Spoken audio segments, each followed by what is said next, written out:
Rutherford atomic model. Objective: to learn about the Rutherford model of the atom. The Rutherford model of the atom, also known as the planetary model, was proposed by Ernest Rutherford in 1911.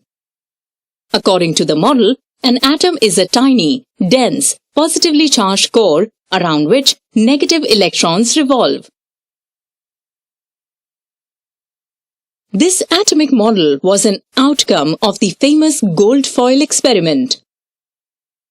In this experiment, a radioactive source emitting alpha particles, which are positively charged particles, is enclosed in a protective lead container.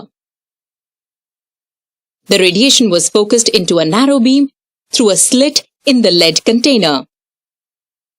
A thin sheet of gold foil was placed in front of the beam. A circular screen was coated with zinc sulfide to render it fluorescent.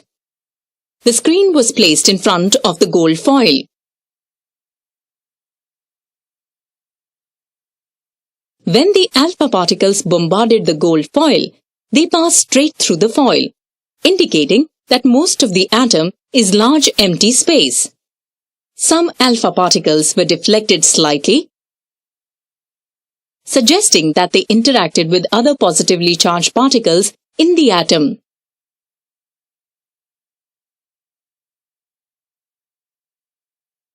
Other alpha particles were bounced back towards the source, indicating the presence of strong positively charged particles in the center of the atom. Rutherford presented the experimental results to describe the structure of an atom. He stated that the atom is made up of a central dense positive charge surrounded by a cloud of orbiting electrons. He did not use the term nucleus. Summary: Rutherford proposed an atomic model based on his gold foil experiment.